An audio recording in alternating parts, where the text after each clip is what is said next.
Welcome to the Winning with Shopify podcast. This is the podcast to help you scale your Shopify store into a money-making machine.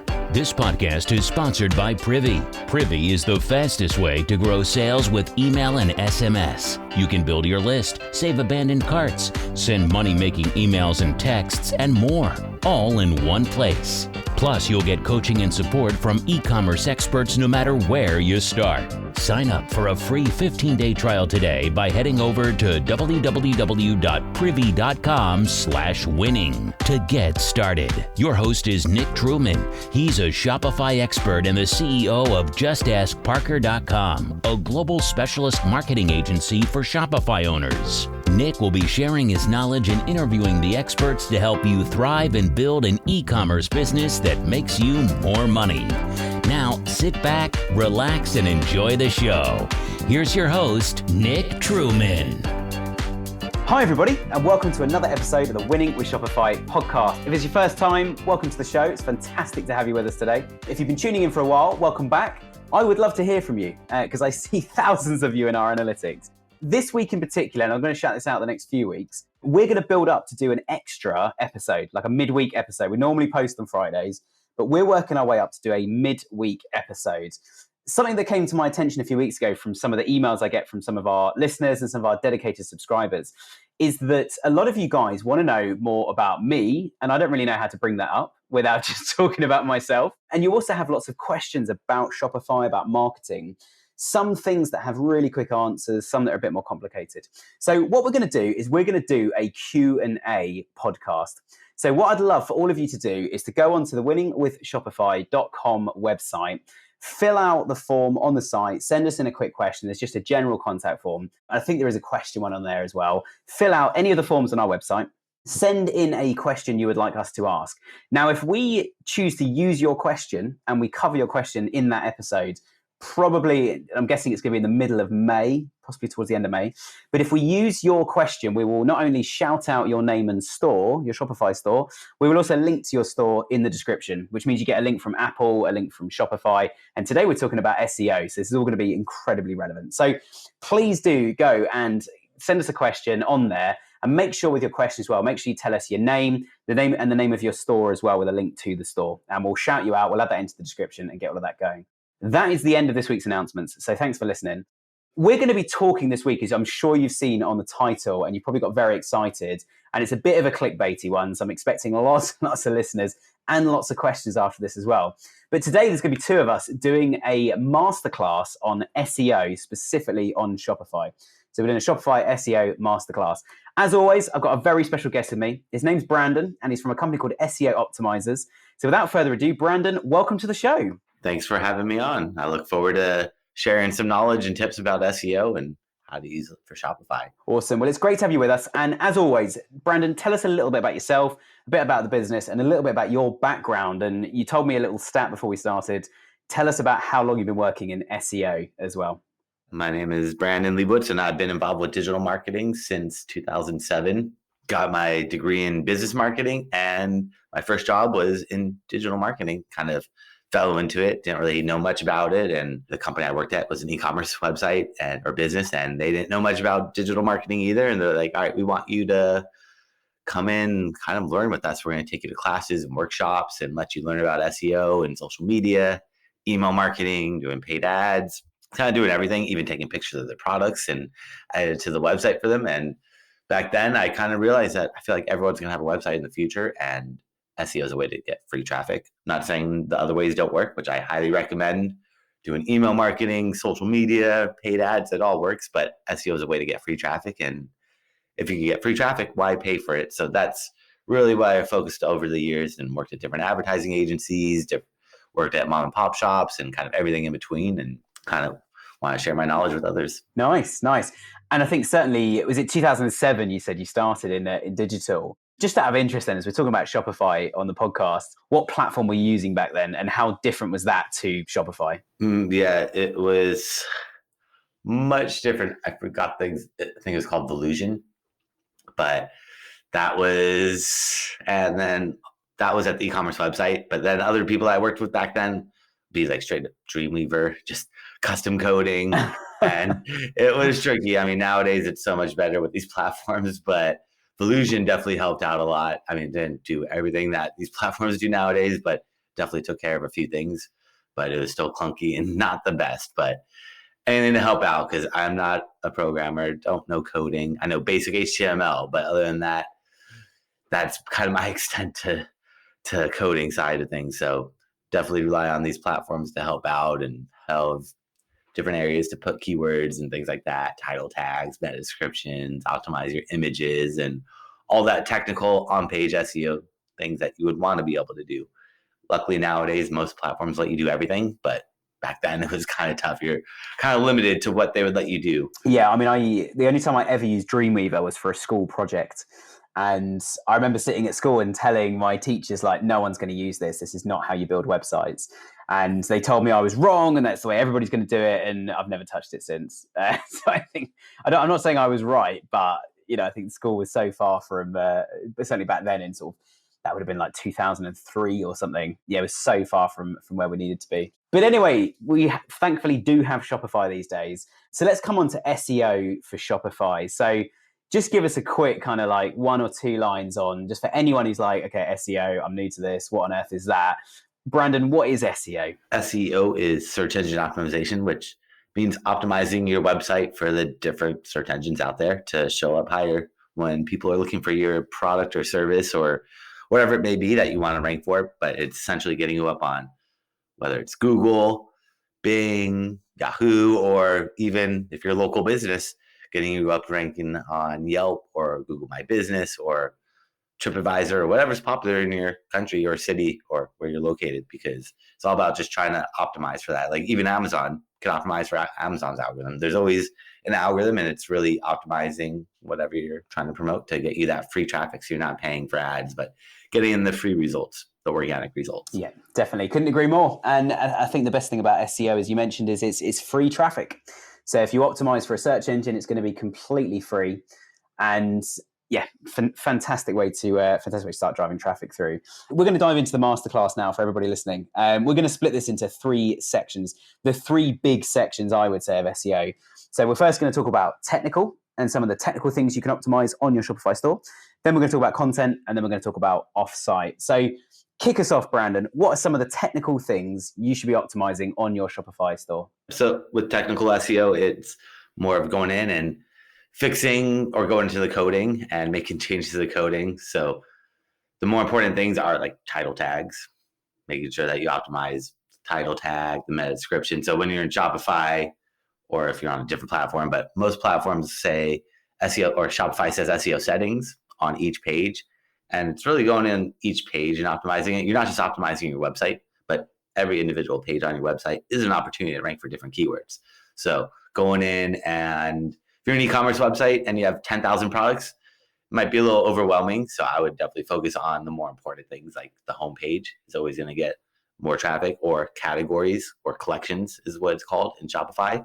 But focusing on that and trying to just have a structure and a hierarchy of your website that makes sense, and definitely try to utilize categories, because categories are what Google is going to more than likely show. Like if you imagine you might be selling shoes, and if someone's searching for like running shoes, they don't want to be taken to like one individual product page, because that might not be the shoe that they're looking for. So it's better to have a category of running shoes that's optimized. That way they get to a page where there's multiple options that they could choose from if they're looking for whatever style, colors, but it's all there. So collections are really very important, and breaking it up and really thinking about your website structure and looking at your competitors.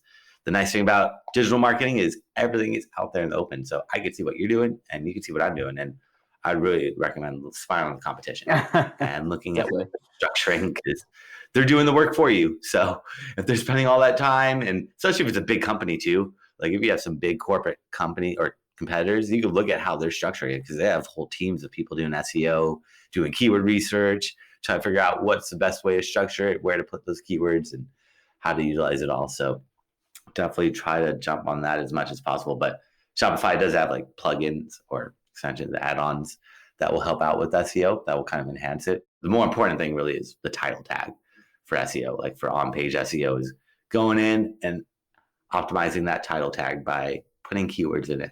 And the title tag is essentially that blue clickable link. So if you're searching in Google, you'll see there's a blue clickable link and the black text underneath it. That blue clickable link is called the SEO title tag. And that's where everyone is putting their keywords. So if you want to find your competitors real quickly, you can just go into Google, search for their keywords, see what blue clickable link that they're using. And you can see if they're using like plurals, synonyms, or variations, or just some industry jargon that you've never heard of. And that's going to give you ideas of keywords quickly to potentially use on your website or create pages about those keywords. Because again, you can really only target about 3 to 5 words per page or keywords per page. So if you're trying to target more keywords, got to break out that website and create new pages. The more pages you have, the more opportunities you have to rank for different keywords, and the better off or happier Google's going to be. But there are a lot of parts or technical SEO, like speed. I would make sure that your website loads quickly using like Google Page Speed Insights, a free tool from Google, and it'll show you how fast or how slow your website loads. But just take everything with a grain of salt. Most websites, almost every website fails that test. So just be aware. It's just part of their algorithm. There's a lot of variables that go into Google's algorithm, and this one's probably not the biggest for SEO yet. It's definitely very important for people, especially on mobile. If they're on your website and it loads slowly, it's going to be a bad user experience. So got to make sure that is just as streamlined as possible. Same with like making sure it's mobile friendly. If you're not mobile friendly, Google's not going to show you on the mobile devices, which brings in the majority of the traffic nowadays. But also making sure it's easy to use and easy to navigate on mobile. That's also very important for people. So trying to balance the making Google happy with also making people happy, because making Google happy will get you traffic. But if your website's not optimized to convert that traffic into leads, they're just going to kind of drop off. So you got to also think about the people and how you can optimize all the technical aspects or the verbiage on your website to resonate with both Google and with people. There's so much in there. So I think let's roll back and take some of those bits and start to digest them. I think you mentioned title tags. And I think title tags, certainly when we start on any site, title tags are one of the first things we optimize. So I guess the first question is, how do you decide what to put in the title tag? Like, what is the difference between a good title tag and a bad title tag? The best way is to look at your competitors and, like I was saying, like throw your keywords. Like if you're selling running shoes, just type into Google running shoes and see what other people are using that blue clickable link. But the title tag should be about 60 characters. So you'll see that some of them will have a little ... at the end. That means they're getting cut off. So it's around 60 characters. It's okay to go a little bit over or a little bit under, but you want to try to get as close as possible because you want to put as many keywords as possible. You don't want to make them short title tags because then you're just missing out on opportunities to rank for more keywords, unless there are no other keywords to put in there. But usually you want to try to put as many keywords as possible in there without repeating yourself. You want to do keyword research to figure out what the search volume is on these keywords to figure out, do I want to rank for running shoe or running shoes? Because singular versus plural is going to have a significantly different amount of search volume. So you want to find out which ones get the most search volume and try to incorporate that into the SEO title tag. Also looking for like buyer intent keywords. So keywords that have intent for that searcher to actually want to buy your product, not just browse around your website, but actually look to buy it. So like maybe someone's searching for men's running shoes, size 10, color brown. They're ready to make a purchase. They know they're looking for running shoes, size 10, brown colored. They have that intent. So longer tail keywords also entail that intent. Anything that's more than 2 or more words, like one word keywords like shoes or running shoes, there's not much intent behind that. It can mean a bunch of different things, like what are shoes, what are running shoes, how do I find them, what type of running shoes are there. It doesn't mean they want to buy running shoes necessarily. So having longer tail keywords that are 2 or more words, less people are going to be searching for it, but the people searching for it have intent. And intent is really key. You don't want to just be ranking just to rank. Definitely. And in terms of finding keywords, I can highly recommend looking at a whole range of SEO tools from Google Keyword Planner, free as part of the Google Ads suite. You don't actually need to be running a campaign either to get that. You've mentioned as well, Brandon, about looking at what competitors are targeting. So I think understanding which part of the title tag is the keyword using keyword data as well, I think is super important. And I'd also recommend looking at some other things like SEMrush is the most popular SEO tool on the planet at the moment. But there's lots of other tools out there that you can get a keyword tool that will recommend keywords to use. Will also help you track keywords. So you can see if you start mentioning them more in product titles, collection titles, that you actually start to rank for those as well. Let's come on then to categories, because I think this might stretch into content a little bit as well. A lot of these things are intertwined. You sort of can't have good content on your site without good technical. But one of the other things you mentioned, Brandon, was about categories or category structure. Obviously, Shopify calls them collections. But absolutely right. I would completely agree that in my experience, I see Google always wanting to send traffic to a collection rather than direct to product. And that's because, as you say, if someone's got a super long tail keyword, they know the product, the size, the color, and a whole range of other things they've put into that keyword search in Google. Actually showing them on a product, on exactly the right product, etc., is exactly what you should be doing. But most people don't search like that. They're going to look for a just general, I want some black and white high top trainers, which therefore means you on your site need to work out how to have a category for that list of products. It's a word we use in the SEO world, quite a nerdy word called taxonomy, which basically is another word for hierarchy or structure. So the structure of your categories from homepage into your first categories that might be like men's and women's, for example. And then your next level of categories underneath that might then go through different types of clothing. And then the next category underneath that might be sizes or materials or whatever you decide is the next space to go down. But essentially, you're trying to build a category for every single type of keyword search. So you've always got a nice list of products to show to your customers at all times.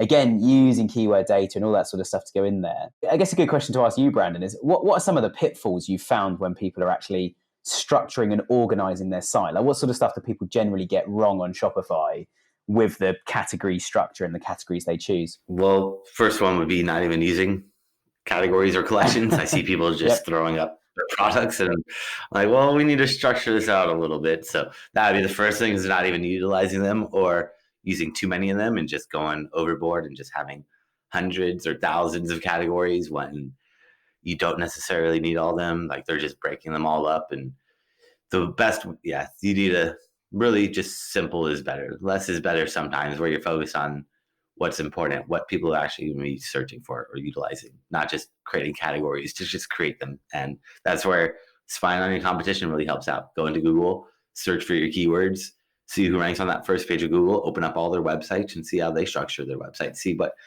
categories they have. And if they're relevant, incorporate them into your website. If they're not, skip them over, but look at what other people are doing, because it'll give you ideas and get you thinking in a new way that you might not have thought of before. But it really is important to structure it out in a way, even if you just sit there on a piece of paper and like draw it out. But you have to have a hierarchy. It's really, really important to have like categories, subcategories, subcategories, and you just keep going on and on and on. But you have to. And keep it organized as well. I think that's the other thing that I see a lot of stores getting wrong, is they have thousands of collections, which is fine, but there's no structure to them. It's just like they're all just kind of there. The other one we had as well is we had some clients that had a menu that kind of went left to right across the top of the site. And when we first turned up, they had one in particular was a dress company, and they had some dress collections based on the occasion you would wear the dress to, other ones based on color, other ones based on size. And it was just a complete mix of things.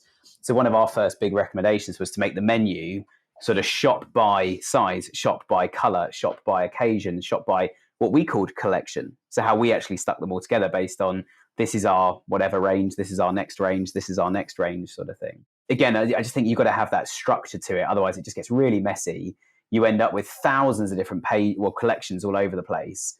And then Google struggles to really understand, where should this product actually live? What collections is this product actually relevant to? Because it seems to be in all of them. Yep, that is the main thing, is Google is just, unfortunately, a dumb robot. They're not that smart yet. They're getting there, but they need to really spoon feed them and help them out. And if Google's listening, we love you to bits, but yeah, it is a dumb robot is a very good way of describing Google's crawler bots. Yeah, they're getting smarter. They're working on it, but the more you help Google out, the more they're going to reward you. So breaking it up, making it easy for Google to understand your website, what it is, what you're selling, how it's structured. Otherwise, if it's just all of these collections just jumbled together, they're going to get confused, and they only have so much crawl allotment too. So they're only going to go to so many pages that they're getting lost and buried in it. So got to make it easy and structure it out. Really, really important is do that before you build the website. Or if you already built your website, sit down and potentially think about restructuring it, because it is important to have a good structure and hierarchy and help Google out. Definitely. And last thing we'll talk about on technical, I think, just because otherwise we could do an entire episode on technical, and I think we'd probably bore a lot of people that are waiting for the content section. But last thing, which is quite you brought it up already, which I think is a really big topic. It can be quite controversial, and that's page speed. And you mentioned already that like it's important that it's not too slow, that doesn't annoy the user. I would talk about page speed as like a race. If you're the fastest runner in that race, you're going to win it. So the best thing to do is search some of your keywords, have a look at the top 5 or 10 sites on there at the moment, run them through Google PageSpeed and just make sure you're faster than they are. We get a lot of inquiries at Just Ask Parker, which is one of my businesses. We get a lot of inquiries, people saying, can you just make my site faster for me? And often if you make a site faster, you often compromise other things. It's not as simple as just, I don't know, pumping a bit more coal in the fire and the train goes faster. You actually have to do quite a lot to it and make some decisions to go, okay, actually, we're not going to use that app anymore. We're not going to have this functionality. We're not going to use that font. So if there's one thing people could do to improve page speed without compromising any of that sort of stuff, what would you recommend people start with just to try and improve it quite quickly? Don't upload high resolution or big pictures. If your website's only showing images that are 500 by 500 pixels and you're uploading 5,000, images are the number one thing that slows down websites. So deleting old images, if you have lots of logos, like I know some platforms will just store all those images, and that really, really slows down the website. But just upload them, or even just compress the images before you upload them to shrink down the size. And that would be the quickest, easiest win, is just those images. Images take up a lot of time, or load time. No, I completely agree. And also there's a new format for images, which Shopify started rolling out if people have upgraded. I think it's only on Shopify. I forget all the numbers. I think it's on Shopify 2, which came out last summer. If people have upgraded to that, it should now show your images in the new format, which is called WebP. So WEBP. And that's a new format that's specifically designed for websites. There's loads of free compression tools out there, but if you can make the image small in the first place, don't export it at 50,000 pixels wide, because the average screen finishes at 2,000 pixels wide. And most of your customers are on mobile, which is probably 400 or something wide. Yep. So you certainly don't need a 50,000 wide image. So if you've taken them on a DSLR or something, and then just literally uploaded them into the site, you're going to have a slow site. Even with compression tools and stuff, it's not going to get any better. Right, let's talk about content. I find content is the one that most Shopify stores are most interested in talking about, because you can physically see it, can't you? You can see the text, the imagery, and the videos, which is what content is. So when you're running a blog, or even when you're running like a lead generation site, if you're a service-based business, there's content all over the place. How we do our service, what services we offer, or blog posts. The blog itself is content, it's why somebody's there. But in e-commerce, content's a bit different, isn't it? Let's say, I guess first question, Brent, is where do we find content? Where should people be looking to build and write and create content on their site, specifically as it's a shop? You want to put content on pretty much any page that you want to rank in Google. So Google feeds off content and struggles to read images and videos. They're getting better at it, but can't really read your images and videos. All they really see is the file name of your image. So when you upload your images, before you upload them to your website, make sure you name them with descriptive words. Then they also look at the alt tag. Those are like the two more important things. Mm-hmm. There's other stuff they look at, but they can't really read those images. So they need content. The more content you put on, the better. And I would really focus on adding content to the homepage and the category collection pages. You don't have to necessarily add content to every product page, because it might be tough. Like because usually you want to put about 400 words of content. And if you're going to be selling like blue jeans, how are you going to write 400 words of unique content? Because it has to be 100% unique. If it's been copied from one page to another, from another website to yours, or from a manufacturer or wholesaler or distributor, and you're copying it verbatim, you're actually going to get penalized. Google doesn't want duplicate content. Google feeds off original content. So whoever published the content first, they get all the credit. So if you're copying it from another website, they're going to get all the credit, and you're potentially going to get penalized from Google, which instead of ranking higher, they would potentially move you down, drop you down, which is the last thing you want to happen. So they also don't tell you they've moved you down, which is even more frustrating. Yeah, they don't want to tell you. They're happy to penalize you, because then you're going to run paid ads, and that's how they make all their money. They want you to run those paid ads. So just be careful with that content. But as long as it's original, you should be fine. And usually it's about 400 words of content per page. The more you can put on, the better, because Google really feeds off it. And I know a lot of people are saying, I don't want to put 400 words of content on my website. It's going to make it look ugly on every page. Well, I'll put it at the very bottom of each page. So don't necessarily have to put at the top, but just start at the very bottom. Just don't hide it. Like if you're hiding it in font size 0.001 with white text and your background is white, Google's going to then also potentially penalize you for trying to be deceitful. But as long as you put it at the bottom and don't try to hide it, you'll be fine, because you also have to think about it. Most people don't scroll down. So I believe it's like 70% of people don't scroll down on a website. So whatever you see at the top of the website, it's called above the fold. So having all your pertinent, good information, a call to action, the value proposition, all that important stuff at the above the fold is important. And then below the fold is where most people don't scroll, but Google reads from top to bottom, or the Google spider will read the coding. So they're going to see that content. Most people aren't necessarily going to see that content, but Google will see it, and that just helps them better understand what that page is about to help with the rankings, because Google really feeds off that content.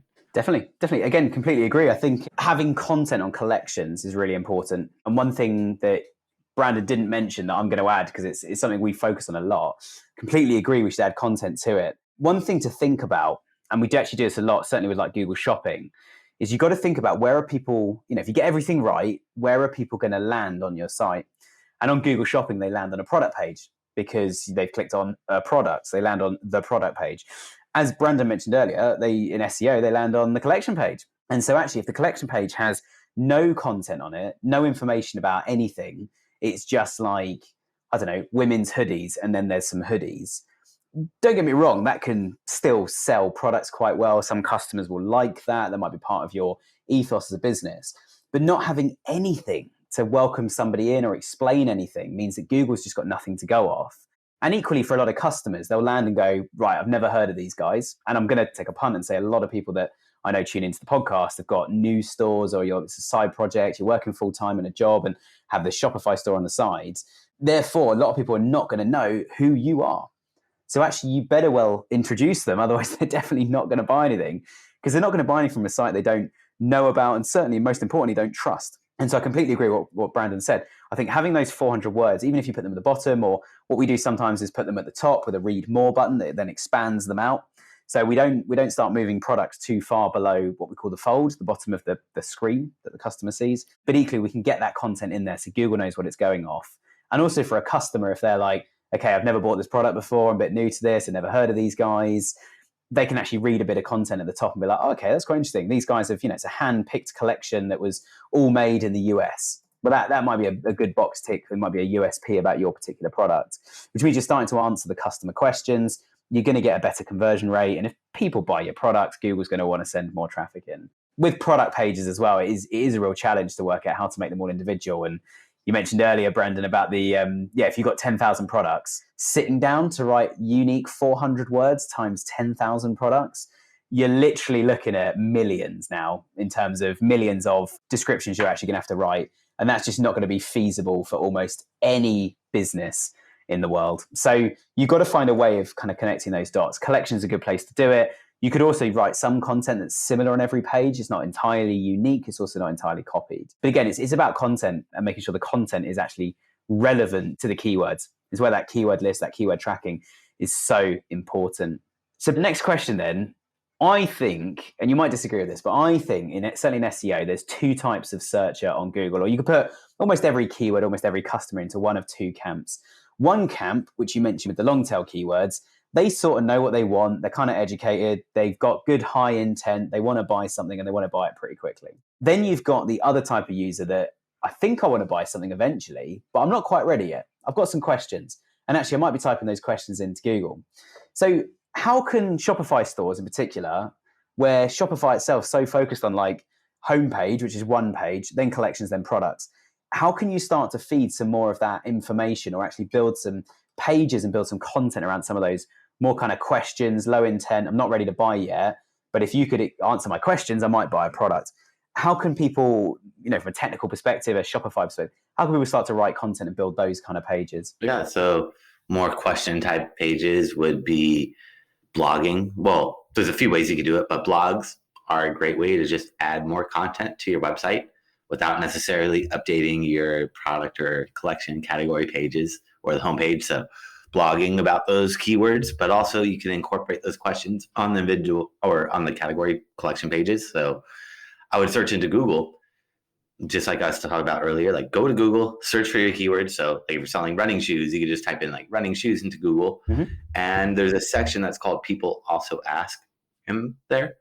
And that's all high search volume phrases or questions that people frequently ask to Google. So if you take those questions verbatim and answer them in a unique way, potentially Google will show you in that people also ask, but also people ask that a lot. So this is going to be a good thing to put on your website, like an FAQ section on each collection, and trying to answer as many relevant questions and answers. Then you can even mark up that FAQ section, the frequently asked question section, with schema. Schema.org is another coding language that Google, Bing, or all the search engines created a few years, or like 10 plus years ago. But that's another way to enhance your listing. So sometimes you actually see the FAQ questions in the search results on a website. Not often anymore, but sometimes it appears there. So if you could take those questions, answer them on the collection page, add that FAQ schema code to it, that would be really beneficial. And then also blogging too, like I was saying, just create blog posts about those questions.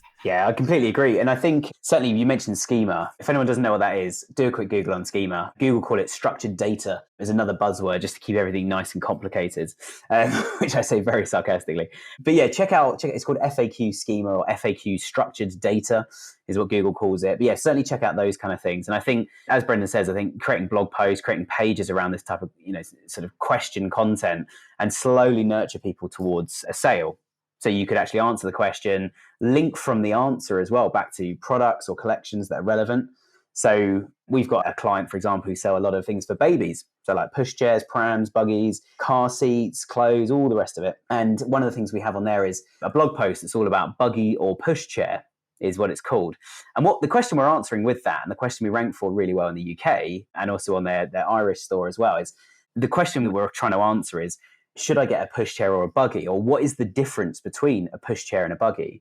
And that blog post is covered in like our recommended pushchairs, our recommended buggies. And we make a lot of money when people land on that post, which is cool. And that's just one example of where you can write a piece of content, try and rank well for it, and it can actually drive revenue for your business. Because there's always a danger, I think, with a lot of these things that you build lots of cool guides, lots of FAQs, and then you don't actually make any money from it. Or you can't quantify like what was the actual impact from that. We've seen plenty of sites over the years, and I'm sure you have as well, Brandon, where it's like people have loads and loads of traffic, terrible conversion rate across the site. And then when you look at the landing pages, everyone's landing on these FAQs and getting answers to stuff. And I'm sure you've got some examples of sites like that in the past as well. Yeah, it's all about just having that balance and making sure it looks good, because you got to make sure everything is both optimized for Google and for people. Because if you're just optimizing for Google, you'll get that traffic, but unfortunately, most of the time, traffic leaves, bounces. It's called the bounce rate. So if you're looking at like Google Analytics, which I would recommend over Shopify or any other platform's analytics, because it's free, it's from Google. It's going to show you a lot of detailed information about what's going on with your website, what's working, what's not working. But you've got to make sure that you're getting the people that are ready and getting them into your funnel, whether it's having them read a blog post, and in that blog post, you have clickable links that point back to your products or collections, or you have the FAQ schema and make sure that's marked up properly and make sure it doesn't just take over all the space on the website. Usually I would recommend putting it at the bottom of the page, because most people don't necessarily need to see that stuff, but it's more for the search engines, for Google. And occasionally when people do search, they'll see that question and answer answered, and it becomes really relevant to them and helps them out. So let's move on to part 3 of today then. We've improved the technical stuff, we've got good page speed, we've got good content, and people are getting answers to questions and they're having a great time on the site. Sometimes you get to a point where you're kind of like, I think we've kind of done everything on SEO, but obviously SEO is never done. And one of the things that often comes into play at that point, and I often find it is very much third on the agenda, is offsite. So Brandon, give us a sort of 101. What is offsite SEO? Offsite SEO is getting other websites to talk about, or building trust, because Google doesn't trust anybody. Google sees your website. They see that you put all these keywords on your website, but they don't really care. They don't care what you put on your website without building up that trust, because they just look at you as shady, sketchy website that there's like, all right, we don't know who you are and we don't want to rank you because there's all these other people that we've trusted over the years that we know they're selling the product and they're not going to be changing. It's kind of weird, but like half the internet's kicked off Google, or half the websites are kicked off Google for doing weird, shady stuff. So you got to build that trust up with Google. And the best way to build trust up is by getting other websites to talk about you. It's called backlinks. It's the more websites that talk about you, the more trust Google's going to have. And then Google's going to look at the keywords on your website to figure out what to rank you for. But it doesn't work the other way around. And it's been primarily based off backlinks ever since Google's algorithm started. That's how they rank websites. It's changed a lot how they look at backlinks over the years, but it's still based pretty heavily on backlinks. But nowadays, they're looking for quality backlinks. And what is a quality backlink? Quality backlink just means it comes from a website that's related to what you're doing and an authoritative website. So if you're like selling running shoes and you're getting a backlink from an SEO company, that looks a little strange. It doesn't really align.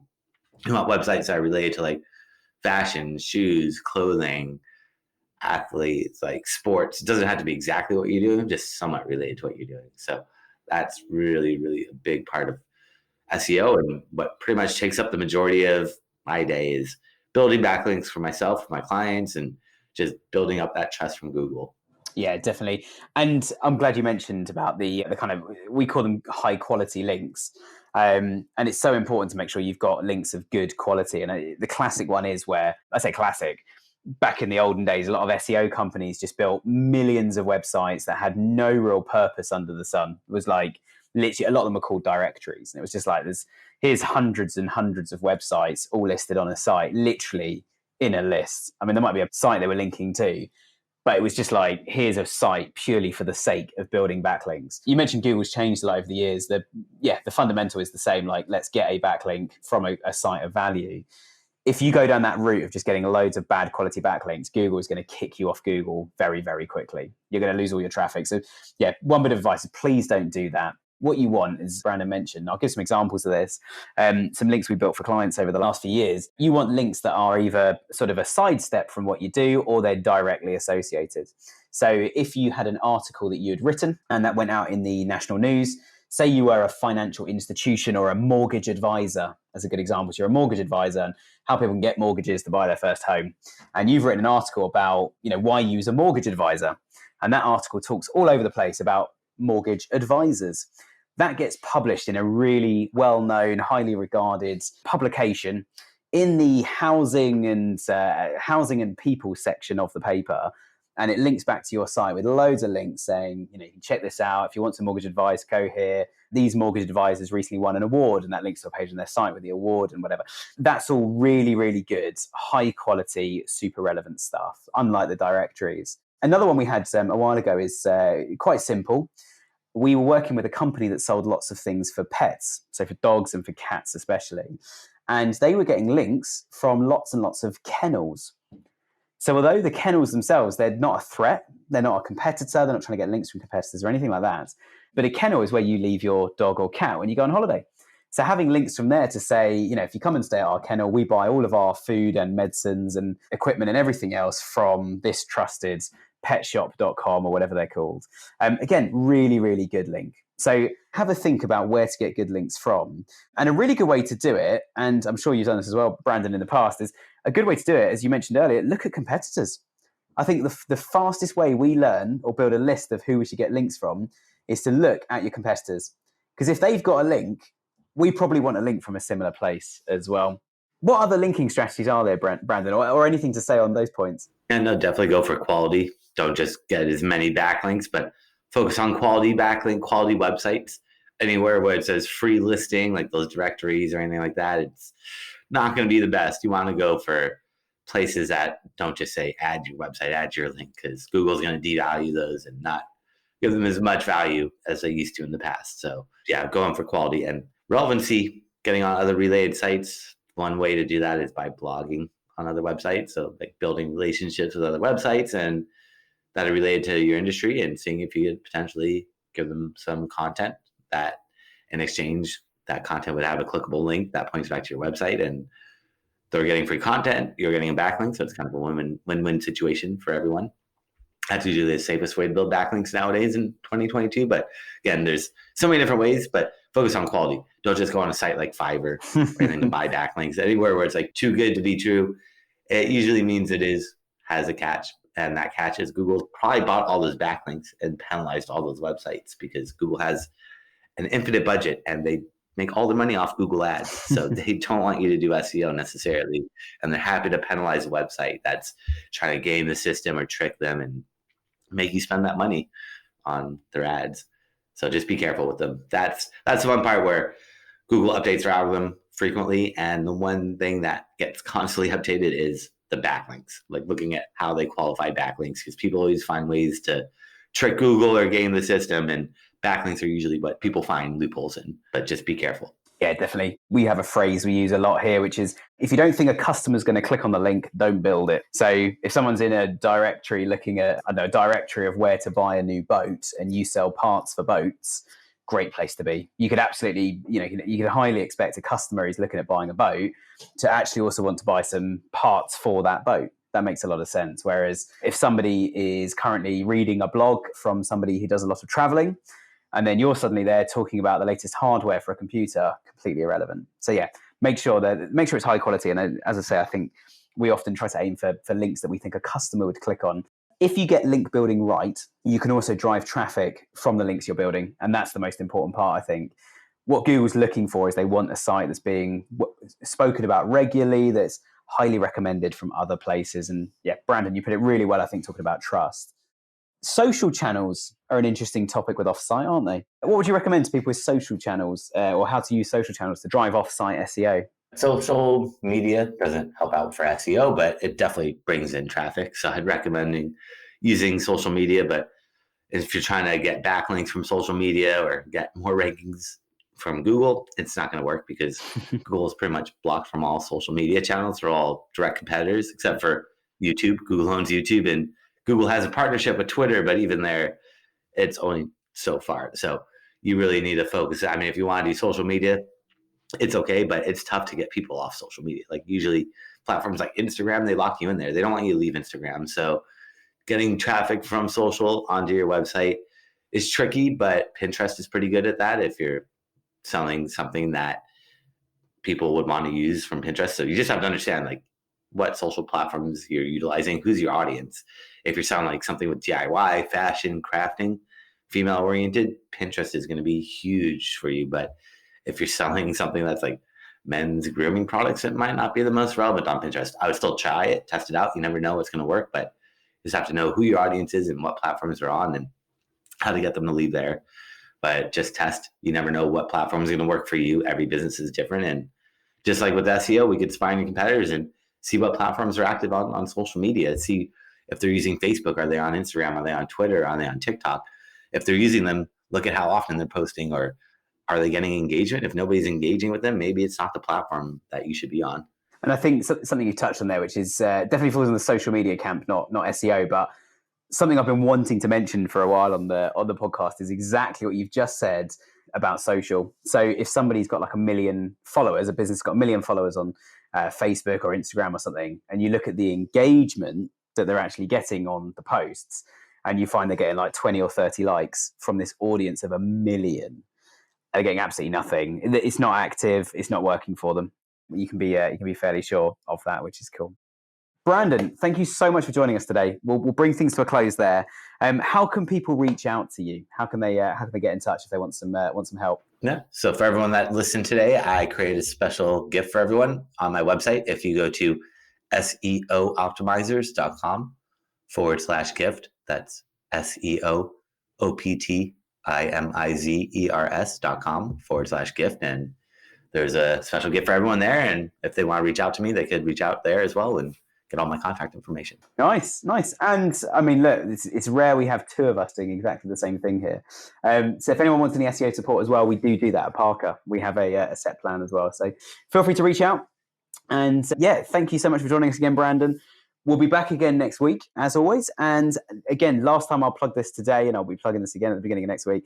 Send in all your questions. Feel free to ask me anything you like. If we read out any of your questions and answer them, we will also link out to your store as well and your name, and we'll say it verbally on the podcast and link in the description. So make sure you go and check that out. But thanks for listening today. Back again next week.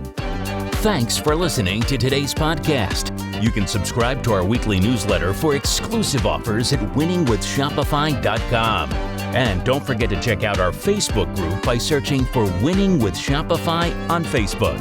Over and out.